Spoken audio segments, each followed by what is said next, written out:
Hello. Happy Friday, everybody. I'm going to paste the link to the recipe that I'm making today in the comments. Here we go. I'm still working with this new platform, so I hope that it's been working for you guys. Okay. So, hi, my name is Ashley, and I write about food and recipes over at Big Flavors from a Tiny Kitchen. It's bigflavorstinyKitchen.com. You can find me online at Big Flavors or on Twitter at Big Flavors Blog. I typically come on Facebook Live on Fridays to show you guys how to make something. And hi, Rob. Is the sound okay? Just let me know, please. So I recently switched the way I'm streaming so I can do 2 angles. So once I start cooking this skillet lasagna, I'll be able to push this, like I can do like that so you guys can see what's happening on the stovetop. Let's see. So I had you guys vote between sausage and peppers, which is an Italian recipe that my father-in-law taught me, or this lamb skillet lasagna with ricotta and mint. You can totally substitute beef if you want. I'm sure turkey or maybe even chicken would work fine as well. It's just kind of a nice change of flavors than a standard lasagna. And both of those recipes are, hi Jennifer, both of those recipes are 1-pan dishes. So this one's nice and easy. Once it's covered, like we saute a few things, once it's covered, it only needs like 20 minutes and then another 5 to melt the cheese. So while it's cooking covered, I figured I'd show you guys how I like making garlic bread. And then if we have time, the garlic bread's ready. That's not ready yet. If you want, I can show you. I have some corn I was going to cook in the Instant Pot. It's really easy, but we'll see. Next live will be next Friday, September 13th. And I'm a big like Halloween creepy stuff fan, so maybe I'll try to do something Halloween themed. We shall see. And I posted the link to the recipe in the chat. I don't know if I can pin. Let's see. I see a pin here.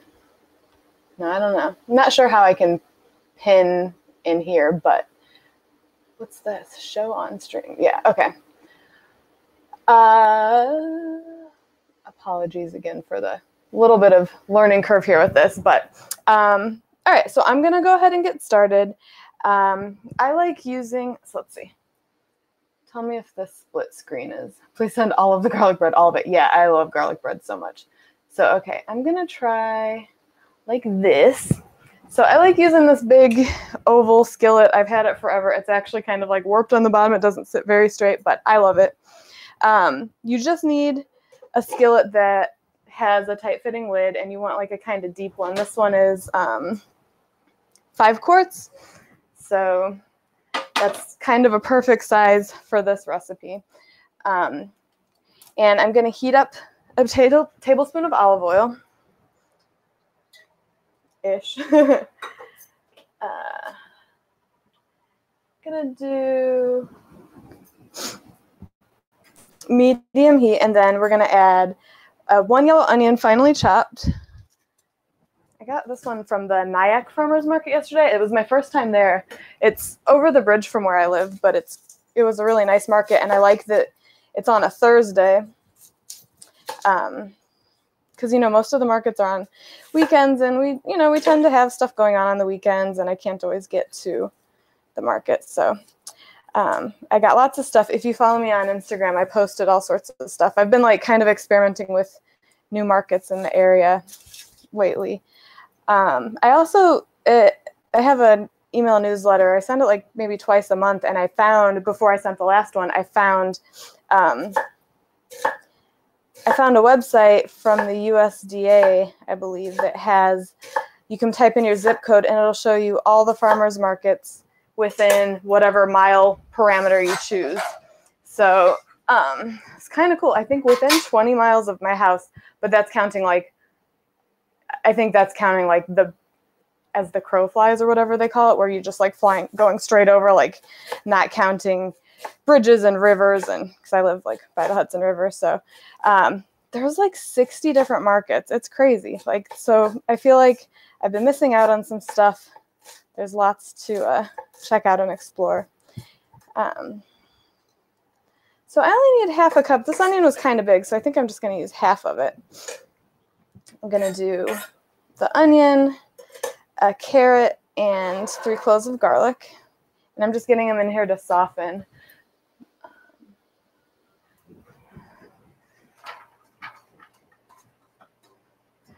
I love stuff like this, like just garlic and onions hitting the skillet smells amazing. Like my husband, he's Italian, he's into that too. He's like, I joke that I married him so that I would have an excuse to have more garlic in my life. Look at the size of this garlic clove. It's like massive. So I'm going to use 2 because they're really big. Ooh, kind of tough too. Do you guys have any fun food plans this weekend? We have our supper club. We do it once a month with 2 other couples, and we cook on a theme, and we kind of rotate who hosts it. And actually, one of the couples recently started a podcast, NY Foodie Family. They talk about like exploring in the area, kind of tasty things. And sometimes they talk about our supper club also. But so this month, the theme is farm to table. So that's the other reason I went to the farmer's market in the middle of the week. We're hosting, so I got some pork country style ribs and some chicken sausages that look really, really good. And I found this apple moonshine that the person that was selling it was telling me that it's really good. It tastes like apple pie, but she told me it's really good in Prosecco. So I feel like there's no way that's going to be bad. So, and then everybody else will they're probably going to go to the farmer's market probably tomorrow, I would guess, because in this area, most of them are on Saturdays. And so someone else will bring a salad or dessert, vegetables, stuff like that. It's this theme is a little tricky because it's just on what's in season. So I feel like we kind of lucked out having it that we were hosting, since we can kind of get whatever we want. So lots of garlic in here.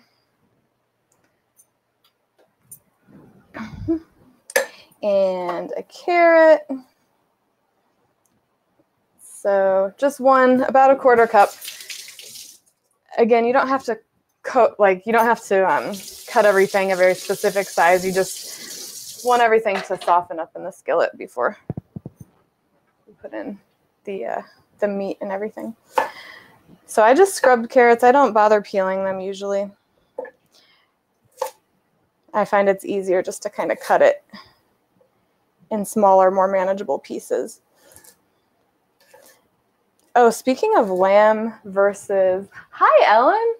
Speaking of lamb versus beef in recipes, yesterday for dinner, I picked up, since I was at the farmer's market and I got lamb, I got an extra pack, and I have a broiler sheet pan kebab broiler meal that I've done on Facebook Live before. It's really, really good, and I did that with lamb instead of beef, and I was a little worried that it was going to be too fatty and kind of get gross on the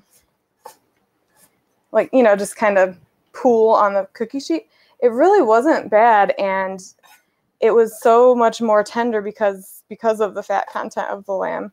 So if you're into lamb and meals that come together in like 20 minutes, this was really, really, really good. My son was going crazy for it. And it's a nice one for like busy, kind of burnt out weeknights, which I find especially like this week, school just started, so I feel like we've had a lot of that kind of stuff lately. Don't need all that either. Right. It finally smells like garlic and onions in here. Put my carrots in there. If you guys have any questions, feel free to pop them in the chat.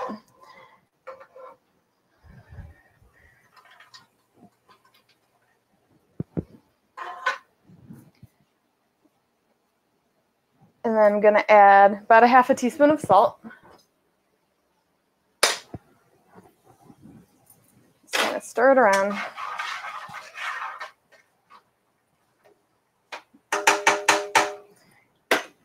I'll let that get nice and soft. Let me show you these sausages though. They're like, I'm pretty excited to try them. This is from the same, I bought it from the same farm where I got the lamb I'm using today. It's this Italian herb and cheese sausage with ground chicken, herbs, spices, cheese, parsley, garlic. It says coriander, I'm pretty sure coriander, and pea shoots, which I've never really seen in a sausage before, so I thought that was pretty cool. Not sure exactly what we're going to do with that, but we have the pork ribs. We patted them dry and we put a bunch of salt on them last night, and they're sitting covered in the refrigerator. We're going to cook them sous vide, and then I think we're going to sear them on the grill. Okay, so after that's there, we're going to use some fresh rosemary. I had some out in my herb garden. I have the mint that we're going to use today is from there too. So just about a teaspoon. And you just take it and kind of peel the leaves back. I have a tool that does it, but I feel like it doesn't always work consistently. So maybe a little bit more. Rosemary is one of the things that my husband didn't used to like, because I think it's very easily overdone and it tastes kind of piney, but it's grown on him and he's into it now. These are getting soft. I'm not sure if you can tell from the camera, but I'm just using this like flat-edged bamboo tool. This one's Epicurean. I use a lot of their like cutting boards and stuff. I like bamboo because it doesn't hold on to bacteria. Like plastic, I know if you use like a plastic cutting board for meat or something, you really have to be careful because the gouges from your knife on the cutting board the bacteria from the meat can hold on to there, and that's just not a good combination. So I'm just kind of mincing up the rosemary. So I'm going to add this and a pinch of red pepper flakes.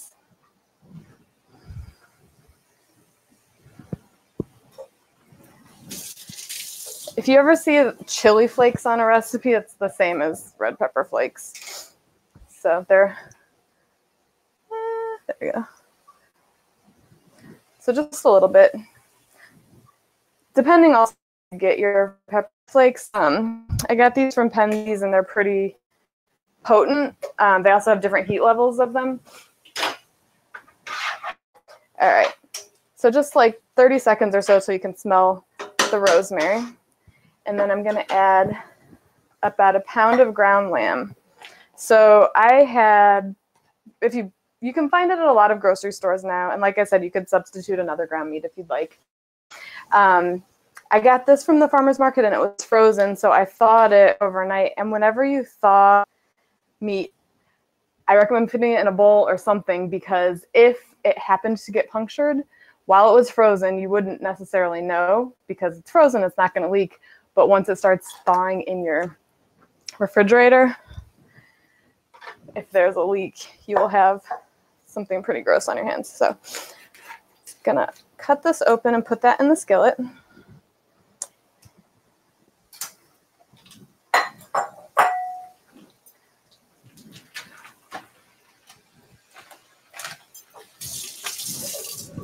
And then I'm gonna see if this, my mom got me this tool.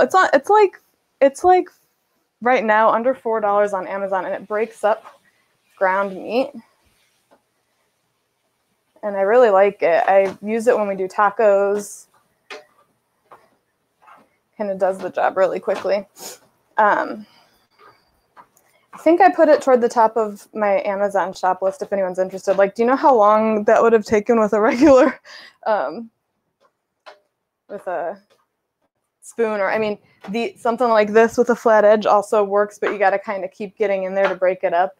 So this just kind of has this little like crosshatch that works well. But I do find that because the raw meat is a little sticky, you sometimes have to kind of like clean out. Looks really gross. Sorry, guys. But trust me, it's delicious. Apologies to my vegetarian friends that skip the meaty ones. But actually, I wonder if I could do a skillet lasagna with like some non-meaty thing. Maybe I'll look into that as an option. So I'm just going to cook it until it's brown throughout, about probably 5 minutes. And then if there's any extra fat in the skillet, I'm going to drain it. Hi, Catherine. How are you? Sorry, I'm a little iced coffee, cold brew break. All right. So while that's going, I'll show you like the type of lasagna noodles I use. And actually, I went to the store yesterday to get everything for this recipe, and I realized I forgot to buy lasagna. But then I remembered that I made this not too long ago, and you need 10. So you're not getting the no-cook lasagna. It doesn't matter what brand, but this, the curly-edged ones, and you need 10 of these pieces. Typically, the packages come with about 22 pieces, something like that. So it worked out well. I have 11 in here, so I have enough, thankfully. Just I turned up the heat a little bit to get this to brown a little faster. And now that it's broken up, it's easier to kind of stir around.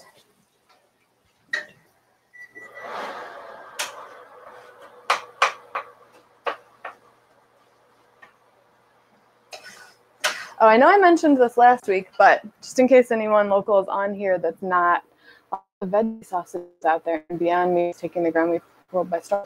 That's very true. I'm gonna try this with one of those sometime. Let's see. And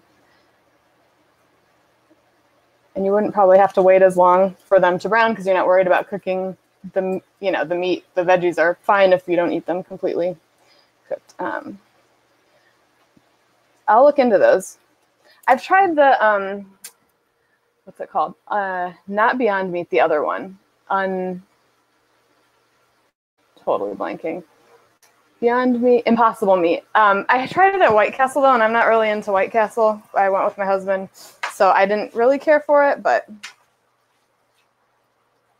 All right, and then if you can tell, there's a decent amount of grease coming out, so you can either wait till it's totally seared, or as it's searing, you can go in and take it out. You can either use a spoon.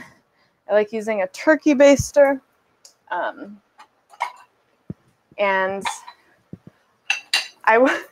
years ago, I was cooking something in a cast iron skillet, and I used my plastic turkey baster, and the tip touching the cast iron melted, so I replaced it with.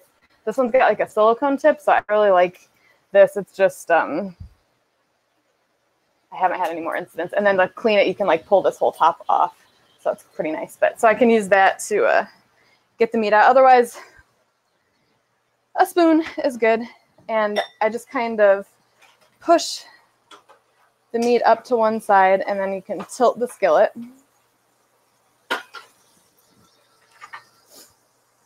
Be careful if you're doing this to make sure when you squirt it out, you're not over your element on the stove, especially if you have gas. If you squirt grease into there, it's not going to be good. I've only seen 5 minutes of it so far. I haven't had time, but has anybody seen the new episode of Good Eats with Alton Brown? I think he's doing chicken parm. And I'm interested to see his method because my husband makes really good chicken parm.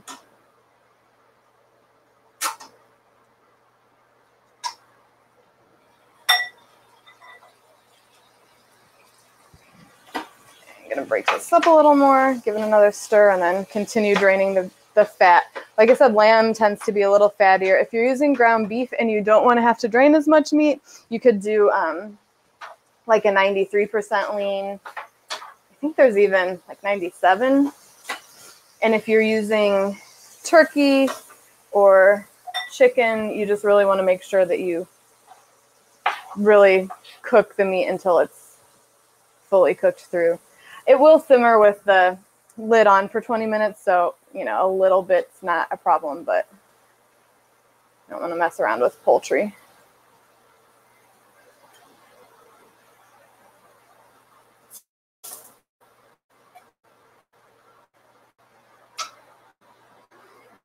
My grandparents used to keep like a Crisco can in the fridge, or a coffee can. I think it was a Folgers coffee can that they would like keep all of the fat that they drained out of like bacon grease and ground beef stuff, and then they would use that to cook other things.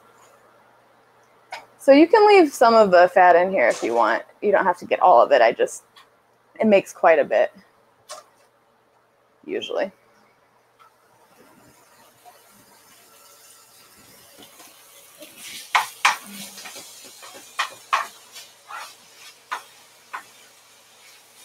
All right, so the meat is looking almost done.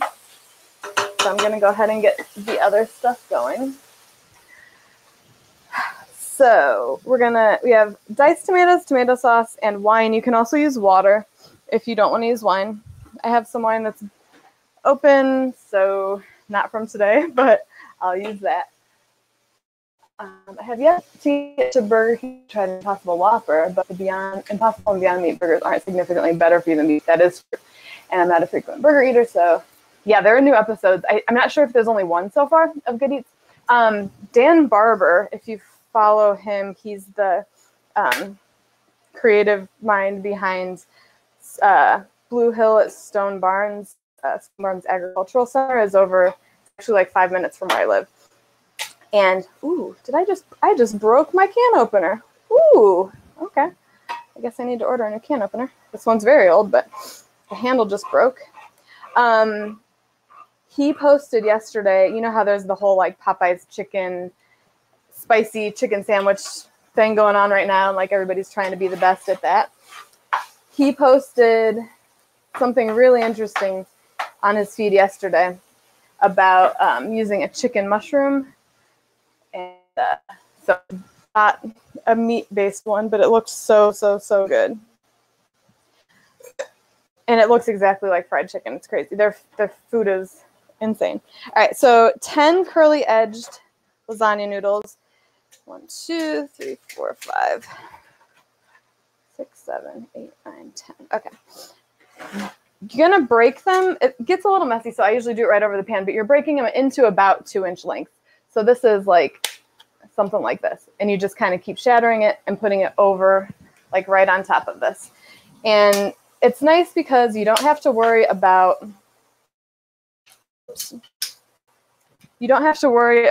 layering the lasagna or baking it properly. Like, it all happens on the stovetop.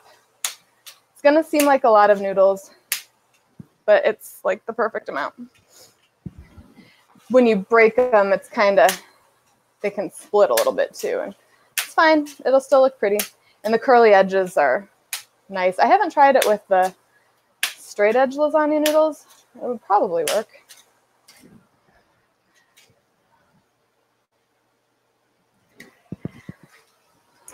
And don't worry, there was a very strong, like, it was 60% of people wanted this recipe and 40% wanted the sausage and peppers, and there were a few people that were really bummed about sausage and peppers, but rest assured I will also add that to the Make It on Facebook Live list. It's a really good one. That one, though, has to sit in the oven for like, it's very quick, you just sear a couple things, but it has to sit in the oven for like 40 minutes, so I would have to figure something else out to make while that happened. So you can see it's just like a big old pile of noodle pieces. And it looks like a hot mess. It's okay. It'll turn out good. I've been making this for years, and actually it's one of the ones that a lot of people made on my side and really like. So then I've got a 20-ounce can of diced tomatoes. I don't get the ones that are already seasoned. because the rosemary and everything is nice in here. So just pouring that right over the top. So the liquid from the tomatoes and then the 8-ounce can of tomato sauce. I had somebody once, it's not the same thing as ketchup, sausage, and peppers. Yeah, it's really good. Do you like spicy sausage or sweet sausage when you make it? So I was very much team spicy sausage, but I usually use a mix because my son doesn't want the spicy sausage. Just have to get this cord back out of the way. My very fancy cord holder piece of tape for my phone. It's not working today. All right, well, it's off of the burner, so. All right, I don't have either. Have wood either. I'm sorry, I forgot which thing you're referring to. All right, diced tomato sauce, and wine or water on top. So just a half a cup of white wine. I'm sure red would work too, actually, now that I think about it. But I have a Pinot Grigio that's open. It's nice too if you make something with wine. You can just then, if you open a new bottle or something, you can just serve it with it, and it'll definitely go with the meal. So without stirring. So then I'm going to pour this on, and then without stirring, cover it and bring it to a simmer. So I got the wine over the top. Leaving the noodles alone right now, not messing with them. I'm going to put the lid on. I can turn this fan down a little. And what I usually do is turn it up until I start seeing the stuff bubble, and then I'll lower it to like medium low. So once it starts simmering, I'll turn it down and leave it for about 20 minutes. I have the Popeyes sandwich. Yeah, there's Popeyes not super close to me, but I think it's like a Popeyes Chick-fil-A battle that's going on right now. There's some in New York City, but not a ton. All right, so that's getting close. I will need to grate some Parmesan, quarter cup. Grab that from the fridge. I'm keeping my ricotta in here until I'm ready to actually put it on. So after the 20 minutes, because I bought it from the farmer's market, and I don't want it to sit out for too long because I'll be tempted to snack on it. So usually I like to do about a quarter cup of Parmesan in. It'll get stirred into the lasagna, and then it's bubbling. Can't see. Yes, it's bubbling. Okay. Turn it down to medium low and set a timer for 20. So some of it will get stirred in, and then some of it I save like a little extra to put garnish on top of these Parmesan's delicious. My son actually likes chunks of Parmesan in his lunchbox. I'll just take a knife, and I need to get more, clearly.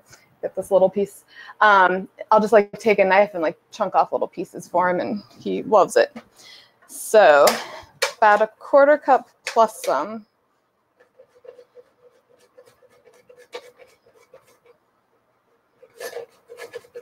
Be kind of careful getting down at the end here of the rind. I've heard a lot of people like to, once they get down to the rind on their Parmesan, they will put it in with like a soup or something and let the rind kind of simmer in to flavor the soup. I tried it once years ago, and it was not good. So I don't know if it just wasn't the right, and I feel like it was a recipe that Parmesan really would have worked with. So I'm not really sure what I did wrong. Let's see if I can cut this. Okay. Make it a little easier to grate.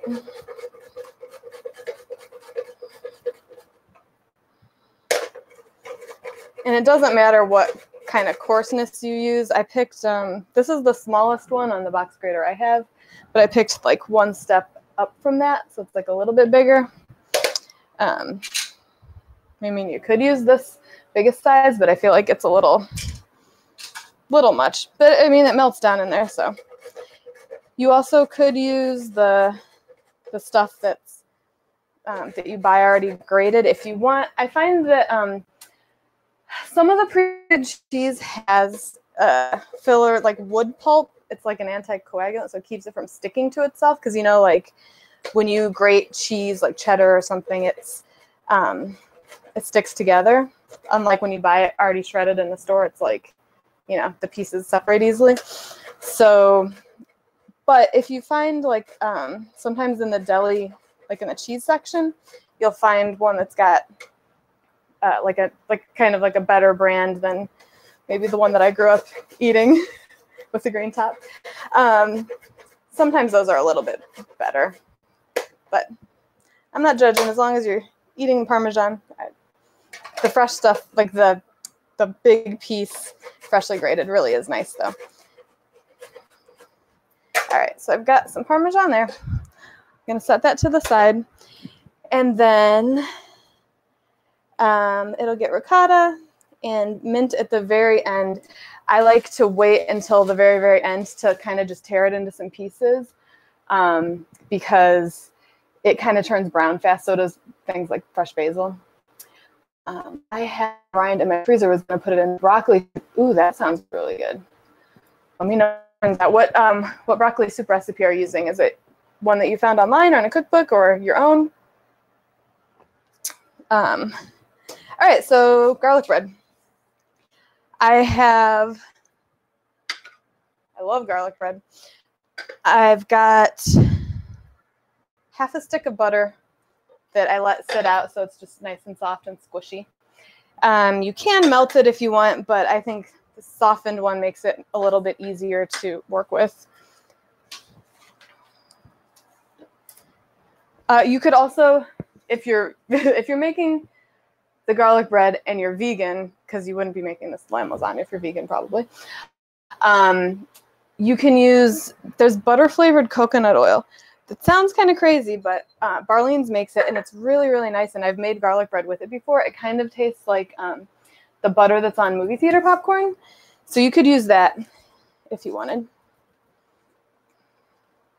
Or if you just don't have butter and you want an alternative, like we often will eat something that's vegetarian or vegan with something that's not. So I'm just putting it into a bowl. I'm going to actually preheat my broiler and try not to knock off my tripod. Can I do it? I'm going to do it in a skillet, I think. So you can broil your garlic bread, which is what I usually do, or you can cook it in a nonstick skillet. So I'm going to do that because I don't think I can get into my stove with the current setup. So let's see. This here. If you have a toaster oven, you could totally do that too. I gotta see if I can get this cord out of the way. The joys of live TV. Thank you for not using hydrogenated palm oil garlic spread garbage they sell at the store. Yeah, it's so easy to make your own garlic butter, and it's really, really tasty. So, all right. Hopefully this will hold. Okay, so what I do for a 1/4 cup of butter, which is half a stick if you're using like the normal size sticks. Oh, we got to stir this occasionally. This lamb. Let's give it a stir. So you can see like the noodles are already starting to soften up a little bit. Just kind of stir it, tuck them back in. The lid back on.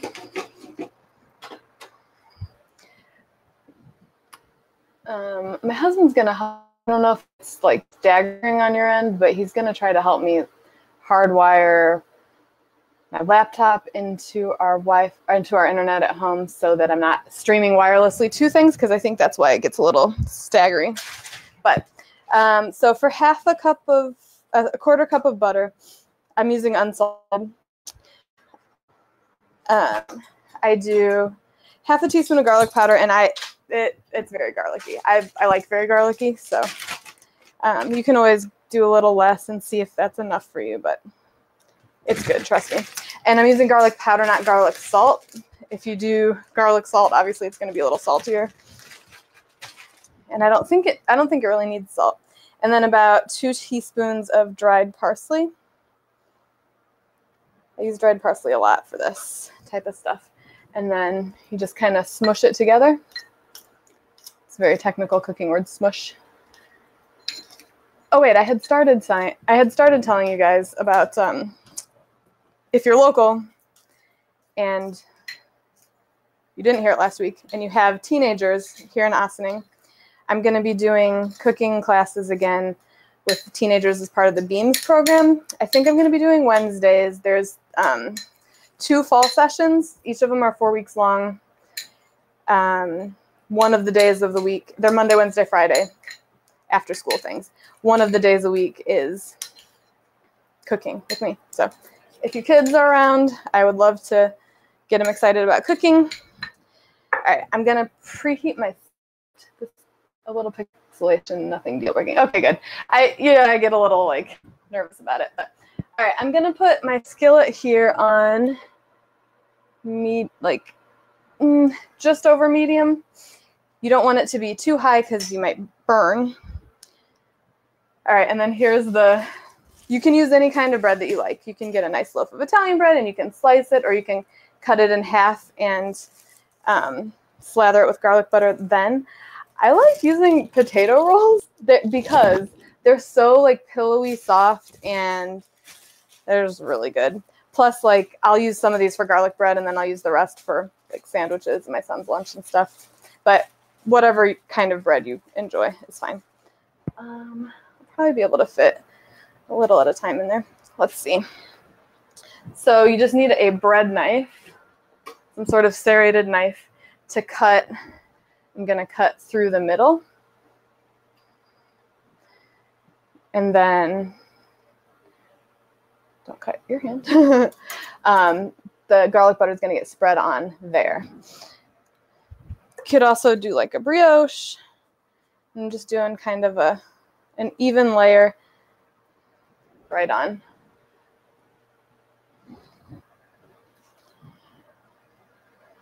I made some pasta the other day, and I had one like sandwich roll like with the sesame seeds on top left, and I cut it into 4 pieces, and we shared between the 3 of us garlic bread. I made just a little garlic bread. It's so easy to do it quickly, and that time actually instead of garlic bread, I don't love caraway, but I would a little caraway. I don't mind. So I didn't have any butter softened, and so what I decided to try out, and it did work, I just put some butter in a skillet and let it melt, and then I added some garlic powder and dried parsley into the melted butter, and then I just took the cut rolls and put them cut side down into the skillet, and it worked. So, and you could make the garlic butter ahead of time, and you could just save it in the fridge, and then whenever you want to use it, soften it, let it sit out to soften, or you could put it in the microwave on low power. I'm gonna stir the lasagna again.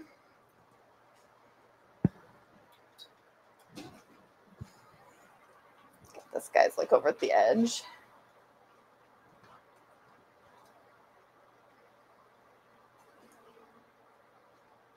You can see the noodles are getting nice and soft now. Lid back on. Okay, so then all I'm gonna do is put these buttered side down, garlic buttered side down, into the skillet. Probably be able to do like 2 at a time. So just don't forget about them because they will burn. Especially if you're broiling. So if you're broiling, if your broiler is on the top, you want to move your oven rack up to the highest spot in the highest shelf and do it in there. And I know I've talked about this before, but if you have an electric oven like I do, you want to leave the door cracked just a bit while you're broiling so that the air can circulate properly. If you have a gas range, you don't need to worry about that. You can close it. right, so it's almost done. It smells really good. Let's see. I'm just kind of peeking on the garlic bread until you see it brown nicely. Then the other things I need are ricotta. Recipe that I wrote when I wrote this one years ago. It called for part skim ricotta. I haven't really been doing any low-fat type of stuff anymore, but whatever kind you have. I just happened to find.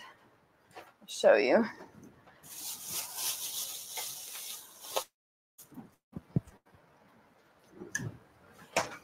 This like big old fresh ricotta from a local Italian place. I think they're in Long Island, Montana, Taranto.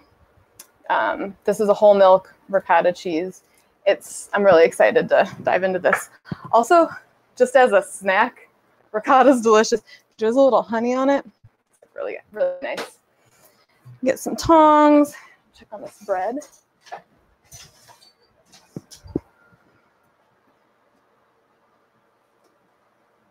Not quite brown yet.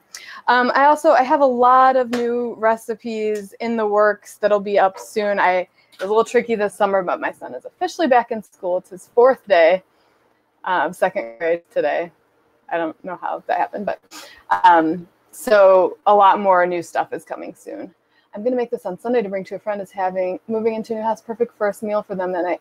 That is awesome, Ellen. Please let me know what you think. I hope you and they love it. If you're inviting yourself over for dinner too, that is. I don't know. Smells garlicky, so.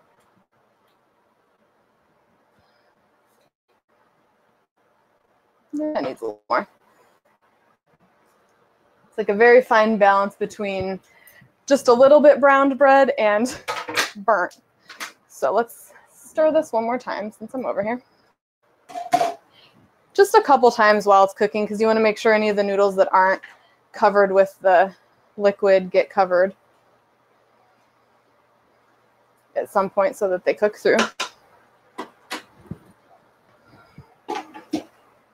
Okay. Fresh ricotta is so easy to make. Oh yeah, you know, I don't think I've ever made fresh ricotta. I made fresh mozzarella last year.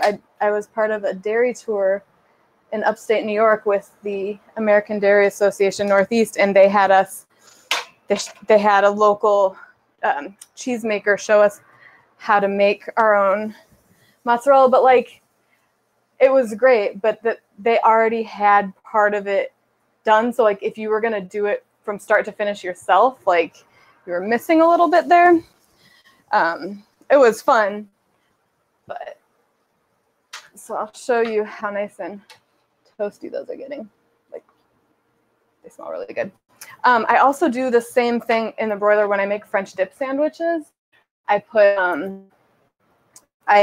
toast them in the broiler, tops and bottoms, and then with garlic butter, and then I pile on, just on the bottom halves, I pile on the beef, and then I cover them with provolone and put it back under the broiler just to melt. It's so good. Really, really good. I should see if that one is something that could be live, because it's like one of my very favorites. So we have 4.5 minutes left on that.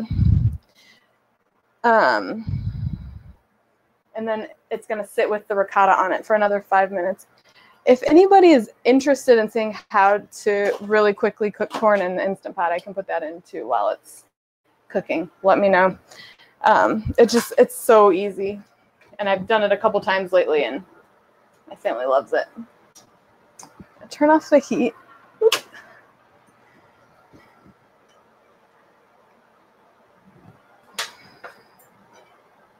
Oh yeah. So there's the garlic bread. I'll post a link to this actually in the chat. Let's see. This is, I called it my favorite garlic bread. And when I posted it, I did like a loaf and I sliced it, and then I just covered each slice in. Did my link go through? Tried to post one. There it is. So I just buttered each piece with the garlic butter. And then I also have this one is a Skillet garlic Parmesan bread. And that one, I used the butter flavored, what's it called? Butter flavored coconut oil. I have, if you're interested in what it looks like, this is the one I like. You can use it for baking. It smells like the movies, really. It's amazing. It doesn't taste coconutty at all, because that's a problem I have with a lot of the like coconut things. All right, so since this stuff is done, I'm gonna go grab my Instant Pot, and we'll do that. Do I wanna? Okay, yeah. Logistics in a tiny kitchen. It's always interesting, but I make it work. We've lived in this house since 2005. So I've had a lot of practice. Clearly made a lot of food in here. So, and we remodeled it back in like 2008 maybe. And used to have even less space. We somehow made a little bit more, but all right. So I'm gonna go grab some corn. Let me just double check my notes on. I think you only do it for 2 minutes once it reaches pressure. Let's just double check here. Oh, and I have a breakfast recipe that's coming soon that's really good too. Cup of water. I use like 6 ears of corn, which I only have 5, I think, but that's fine. All right. Yeah, 2 minutes on high pressure.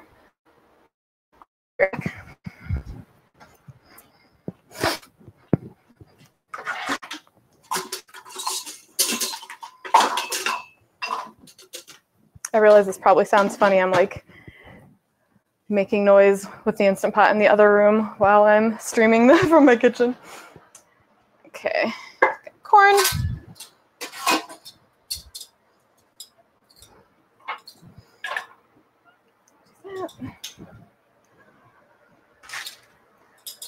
Got a minute left until we put the ricotta on there.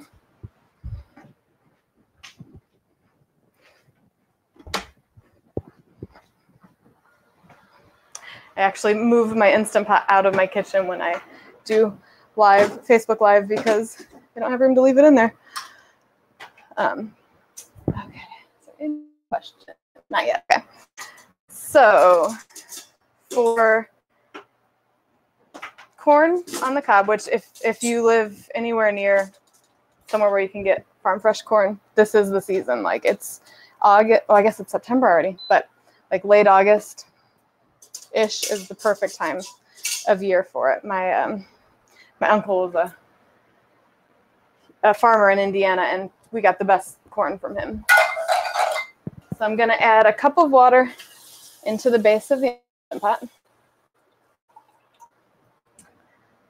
This one's not up on my website yet, but I have it photographed so I can. All right, timer's done for this.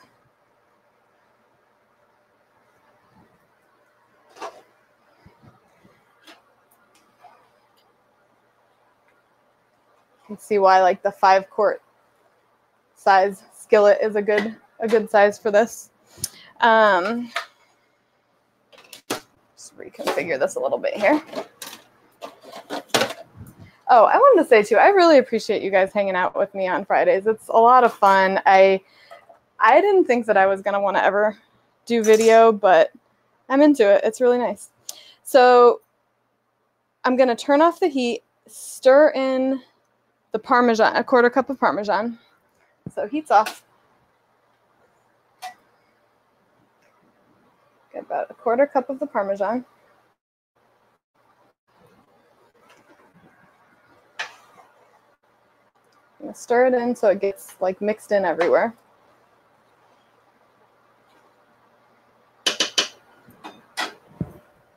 And then got my ricotta.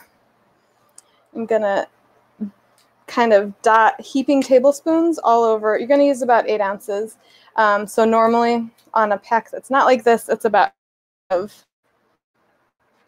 half of a container if you get like the bigger containers. I've never actually bought ricotta like this before, and it's a little tricky to open. Come on. My goodness. Let's see. Get some sharper scissors. It's good. It didn't leak out all over my fridge, but okay. So how big is this? This is hand dipped. I'm gonna guess this is about 16 ounces. You just kind of want to space them out a little bit. So I'm gonna dot this over and then sprinkle a little salt and pepper on it, and then I'll put the lid on and let it sit for 5 minutes. Oh, there's a little like plastic on top of inside of the plastic. It's like a Mensa test over here. How even do you? Okay, I'm gonna get a bowl. I'm afraid this is gonna go all over the place.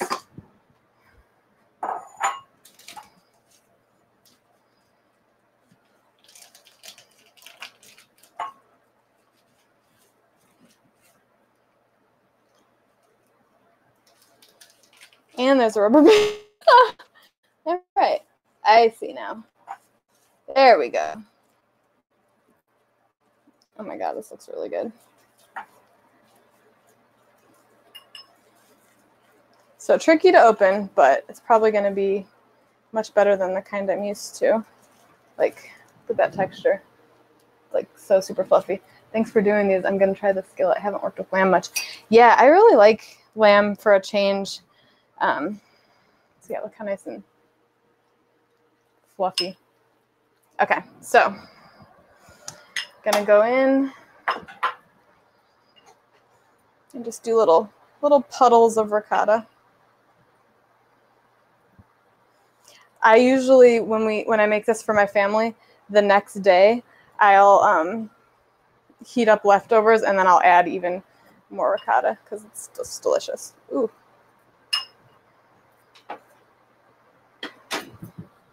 So this ricotta is a little bit more crumbly, probably because it's fresh, than what I usually get at the store.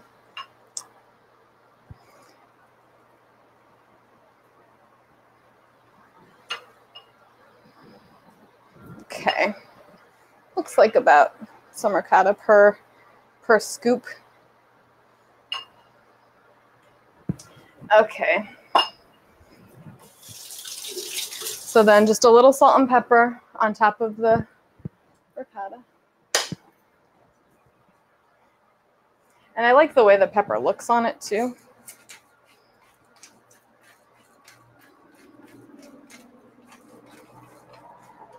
And then just put the lid on and let it sit for about 5 minutes. Sometimes I'll make this one before I pick my husband up from the train, and I'll let it sit while because the heat's off. I'll just let it sit while I go to the train station.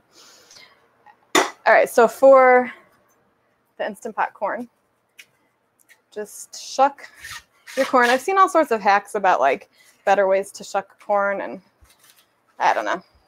Nothing has really worked consistently for me. But what I like to do is, well, I have a trivet.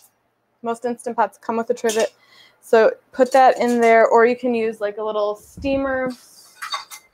Where's my steamer basket? This is one of those like kitchen tools that I've had forever, but I started using more now that I have an Instant Pot. So this is like, it's got these little pieces here that keep it elevated off of the water at the bottom, and then it opens. So you could also put that in here. Either way, it's just to keep it above the water. So there's a cup of water in there. And then I like breaking, just using your hands and just breaking the corn in half.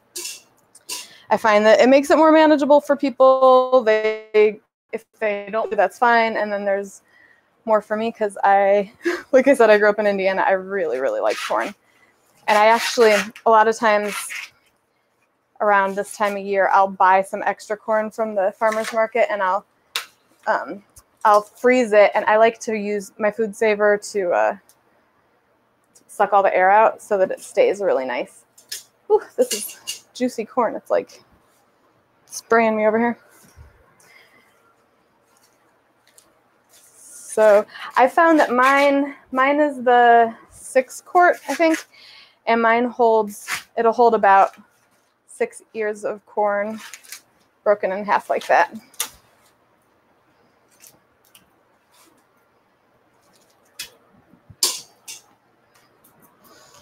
And then probably by the time I start, lasagna will have been sitting long enough, and I can finish that up. And then if you want to stick around to see how I finish the corn off, you can.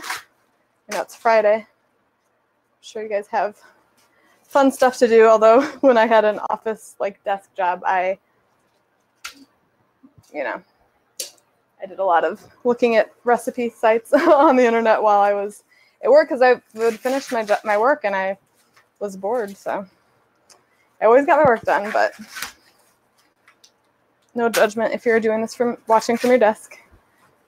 All right, so I've got 5. They were on sale, 5 for $2 or something. All right, so that's it. Just the corn and the water in the Instant Pot piled up, and let me just make sure. I forget if I put it on or high pressure. Do you guys use a like a recipe, like an app or anything to keep your recipes? Because if not, I'll show you the one I like, or I'll tell you about it. Not an affiliate link or anything, just one that I like. So the lid goes on,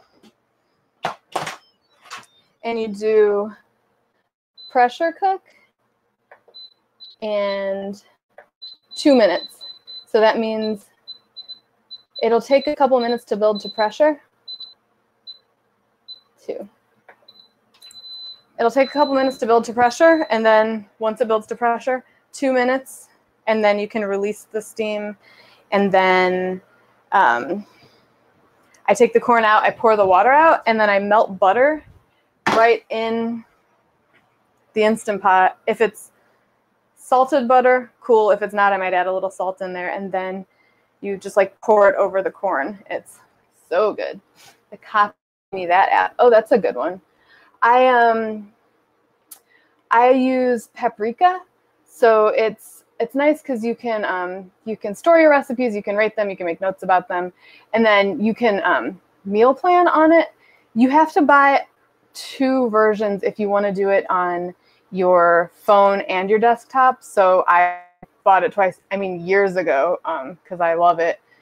I think there's a newer version than the one I have now, but basically it gives you a calendar also, and you can drag and drop or add manually what you're going to eat on what days. So you can add recipes to the meal plan, or you can add notes. Like I'll sometimes add a note and type in, like, if we went out to dinner, so I know how old my leftovers are that are hanging out in the fridge. And it has shopping list stuff, but I use any list for that, so I don't use that functionality. But you can also do like menus. So if every time you make the lamb skillet lasagna, you also make this garlic bread, you can group them together and you can have it as a meal. So you can easily drag it and drop it. So I feel like that works really good on like Thanksgiving and stuff. It's not expensive. I don't remember how much it costs, but it's, I'll find the website real quick, because I feel like it helps me to like actually stay on like meal planning and stuff. So, all right, here's a link to the one I use. Ellen, if you want to put in a link to the one that Copy Me That, feel free. I have a bin that I put printouts of recipes in. I really need a system. Yeah, I mean, I did the same thing too. I print out recipes for when I do live, because I worry that like technology will fail me, and I like having a physical copy of them too. But I like this because you can sync it with your phone. I was going to show you, but my phone's over there. Yeah, it's got a lot of functionality, and you can email like recipes right from there. You can, I think it smart detects things if you're using a shopping list. So like, say you're going grocery shopping and there's 3 different recipes that use fresh rosemary. It'll tally from the ingredients list for all 3 recipes, and it'll tell you, I can't remember if that's this app or a different app, but I'm pretty sure it does that. So you know how much overall you need, which is kind of nice. I like that Copy Me That lifts the recipe right from the site. Yeah, so does Paprika. It's like it uses a browser, so you can copy and paste a URL right in there. And if you're on your phone, if you've copied a URL from a recipe like in your web browser and you open the app, it'll say like, do you want to load this link that you copied? So it's pretty nice. I'm just gonna put this ricotta in my fridge because it's looking, I want it to go back in there. Oh, this is like a metal bucket too, okay. Pretty cool. I used to use Mac Gourmet, I think. It also does let you save favorite recipes, and you can rate them like 1 to 5 stars. So I'm gonna put this. Oh my God, it's delicious. Okay.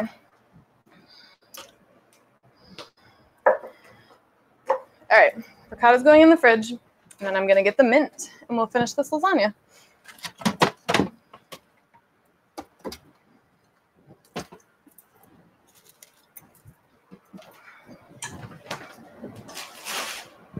So I think that's all. Is fresh mint.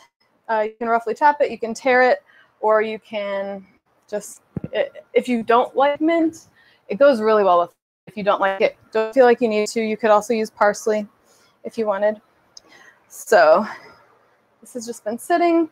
The ricotta got nice and soft. Isn't it pretty? I know it's a little, looks like the image is a little bit overexposed with the white there, but just throw a little bit of mint on there.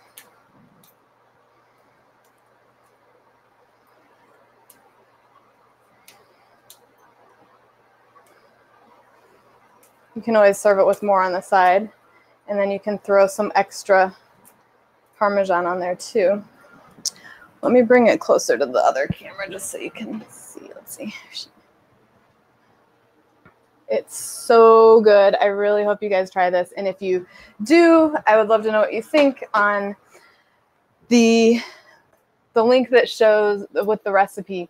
You can rate in the comment section, so you can rate it. Even if you don't like it, I would love to hear why.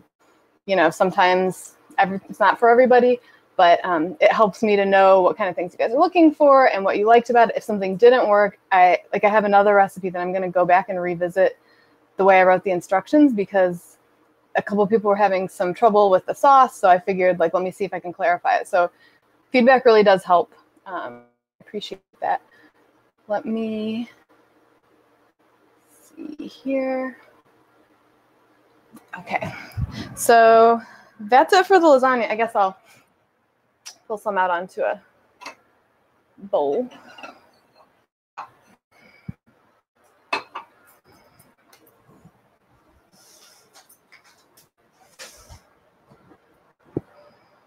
Just kind of go and make sure you get some of the ricotta in there.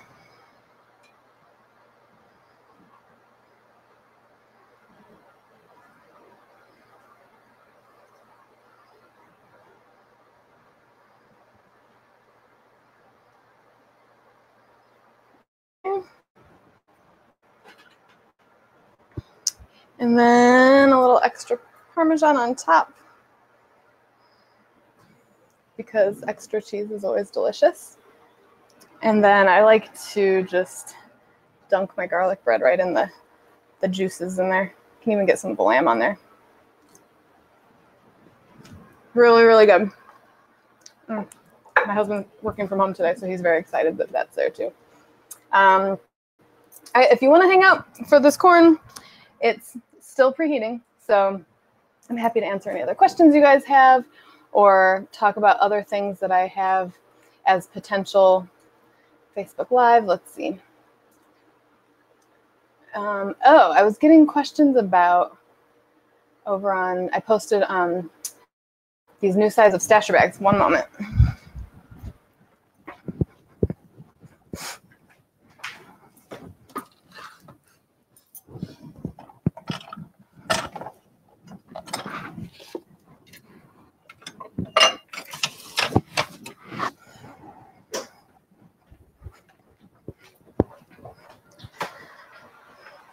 So, does that automatically pick up recipes if I was, say, on your site and wanted to save recipe on the app? How does it happen? Yeah, so on my website, I have The recipes, the ones within the last couple of years at least, are formatted in recipe cards.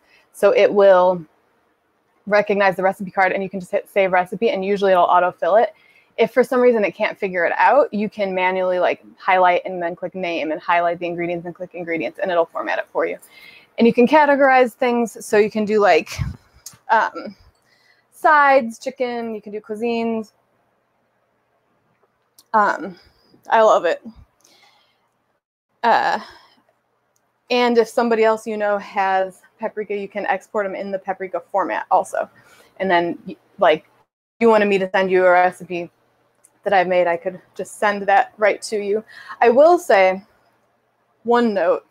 If you have a recipe that you've saved in paprika and it's from somebody like me who writes and shares recipes as their job, when you're visiting the recipe through paprika, you're not going to their site, so you're not giving them any more traffic, which kind of stinks, but whatever is most convenient for you. It's always to have more eyes on your website.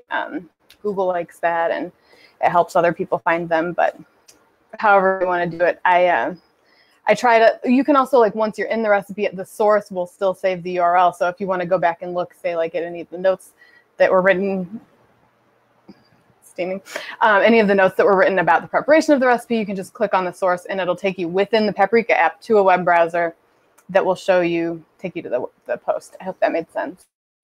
So stasher bags, I've been using these for a while. They're one of the things that I've been doing to reduce kitchen waste and plastic use. So this is the half quart size. This is the biggest size they have. I bought a second one of these because I use them all the time. Like right now, I have one of these in my freezer full of some stuff, and I have a bunch of the sandwich size ones. So like, I haven't sent them to school with my son yet because I'm afraid he's going to lose them, and they're not super cheap. But like, this is the sandwich size one. So like, we've got some oranges in here. We were probably making cocktails. This size is new. It's a pocket size. So like, I have just a couple little lemons in here, and I really like, I like this size because I feel like a lot of times we'll have like half a lemon or something. And there's also a snack size that's like half of this, but sometimes it's overkill. So I really like these little mini ones, and they have some fun new colors and stuff. So like, got like a purple and a pink and a blue, and I think I have a white one of this size also. But the other one that's new that I'm excited to try out that I bought is this stand-up one. So instead of being flat at the bottom, like it's got a base. So you can, I haven't used it yet. I just got it, but let me put my garlic bread in there. It'll stand up. So I know some people are using these for like bulk bin shopping and like getting grains and stuff at the store. But you can put your stuff in there, and then it stands up because it's got like the bigger base. So I think this is the only size that they have in the stand-up right now, but I really like them. They're easy to clean. Don't turn them inside out when you clean them, though. My husband did that, and I was like, don't do that. You'll ruin it. But you can sous vide. You can cook things sous vide in them, which I've done. It's really, really versatile. I use them like if we go on a picnic or something, I take those out. Okay, let's see. Lunchbox question. Okay, I've got this. This is the one that I've been sending with my son lately. Bent Go Kids. They have lots of different colors and patterns now. They have like a mermaid one that's adorable. It's just got these two little hinges. And then inside, it's got a bunch of compartments. So it's nice because the seals up here make them leak-proof. So as long as it's closed properly, you can put ketchup or ranch or something in here and it won't leak into the other sections. So this is like his favorite lunchbox right now. And I have it in, I usually pop an ice pack in this. This is Cheeky Kids. I think it was also sometimes called Hello Cheeky Kids. So I'll put an ice pack right up here, and then this fits perfectly in the base here. So that's one that he likes to use. This one, Lunchbots. There's a lot of different formats. This is the Bento Trio or something like that. It's got the 3 sections. They have a lot of different configurations inside. They have some that have like 6 little compartments. It's a nice size, and it also fits in a standard sized lunchbox, but this one, it fits with room. So you can put that in there, and then you still have room for something else on the side. I also, from that same brand, have this little insulated thermos. So like we'll pour, I'll put boiling water in here and let it sit for a few minutes just to get it ready to have something hot in there. So you can send like oatmeal or whatever. And then the lid goes on and it stays hot until lunchtime depending. But like both of those fit next to each other in this lunchbox. This one is super old, but I don't think, it's not called laptop lunches anymore. I think it's called, it's reached pressure 2 minutes and it'll be cooked. So this is laptop lunches. I think it's now called Bentology. I have similar ones on my Amazon shop, but I like this because it's got like a bunch of different compartments.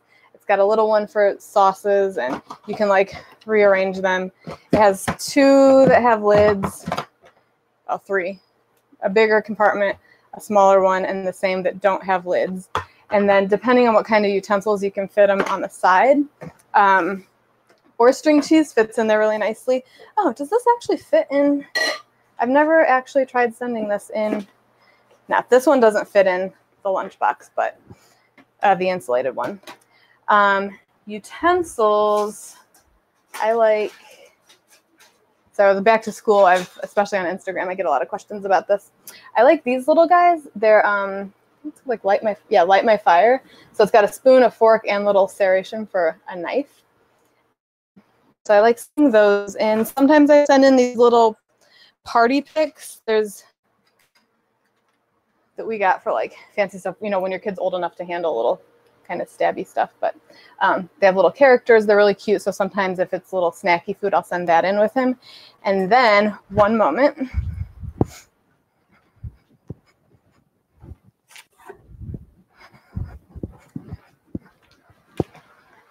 I'm really excited about this. He hasn't tried this one. I just bought this recently. This Omi box. Omi. So this one lets you do hot and cold in the same lunchbox. So, and it has a handle. Does it fit in here? Let's see. And my corn's done. It does fit in there, just barely. Since this corn is done, I'm gonna let the steam out. Depending on what model of Instant Pot you have, you either have to turn or press this little seal of a vent. Do a little bit at a time first. So this lunchbox, come on, there you go. It's got a little thing here, and then you open it up, and inside it's got 3 sections, and then this one, which is a thermos. So you can, similarly to the Lunchbox one, to really use it and keep it hot until lunchtime. You want to prime it with some hot water, boiling. A lot of times I'll use the hot water function on my espresso machine, and I'll just put hot water in there and let it sit while we're getting ready. So you don't have to use this in there if you don't want, because it comes out, and it comes in a lot of cute colors. And then a little lid that screws on. So you could have like soup and a sandwich or something like that. I think he's going to love this one. And to go with it, I got this fork, spoon, and pod set that like tethers onto the lunchbox. Come on. So it's like a little Pac-Man kind of thing, but it's a little fork and spoon, and they go right into here. It kind of reminds me of, remember those little coin purses? Like, that you would keep your money in. So anyway, you put it in there, and then you can use this. You can like loop it around and hang it right off of the handle.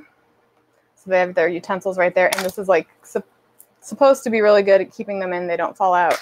So hopefully they won't lose them. So I hope that answers the lunchbox questions. We have a couple options. He really likes them. I always post when I send the lunch in with him on Instagram on my stories. And I have them saved to a highlight if you're ever looking for like inspiration for that or ideas, because I know sometimes it's tricky, like figuring out something that your kid's going to want to eat for lunch. So corn is done. And what I'll do is put this into I'm just going to use a bowl for now, because normally I would do like a platter that's got like a little bit of depth so that it can hold the butter. My magnetic measuring spoon stuck to my knife. Okay. My tongs. I have them out, yes. All right, so just be careful because it's hot. So the corn is perfectly cooked. I just put it right in a bowl or whatever.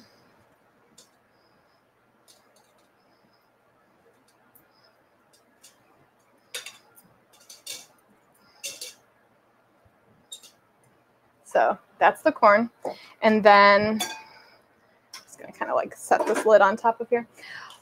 Carefully, we're going to pour out the water. So where's my little, I like these little mitts that came with mine. They were actually an apology gift from Instant Pot, because the first one I got of this model did not work. It didn't pass the water test. So I'm just going to pull the trivet out. They're just like little like lobster claw kind of things. Sorry, did I miss some? No. Okay. So you just pull this out, dump the water out, and then I'm going to get a stick of butter.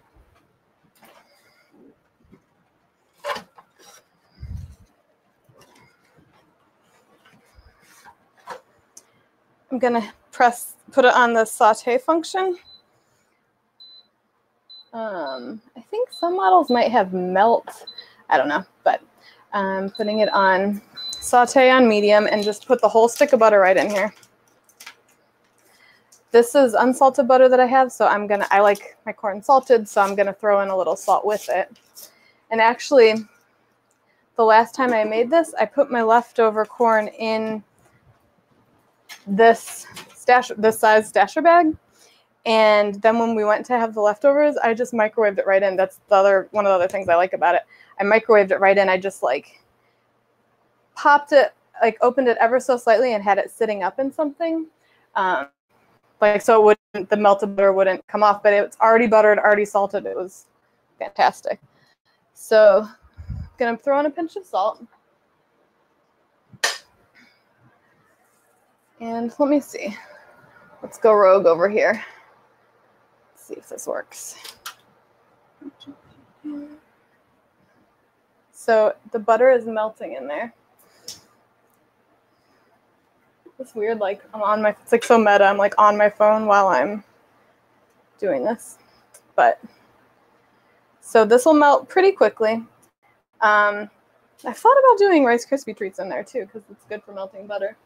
A little Blair Witchy over here. I got an Instagram for a friend's birthday. It failed the water test too. You'd think they'd test them before shipping them out. Yeah, the funny part is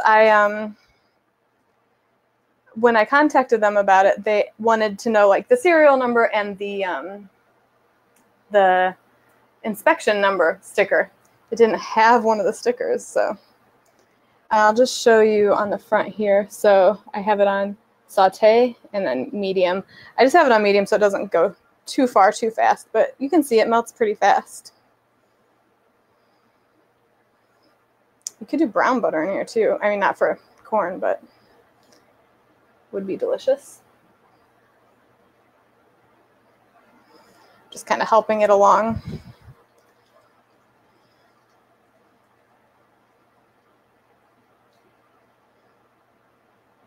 Okay, and then once it's melted, you just pour it right over the corn.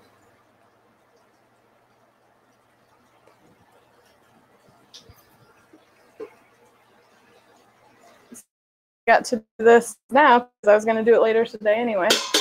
So, all right. Gonna turn this off.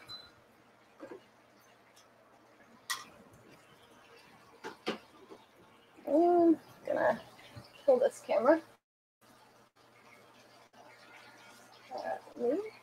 There we go. Okay. Then you just take, let's see. You take this. Can I do this so you can see it? Let me set this up here. This is dangerous. I don't recommend doing that. All right, I'm just gonna pour it right over the corn.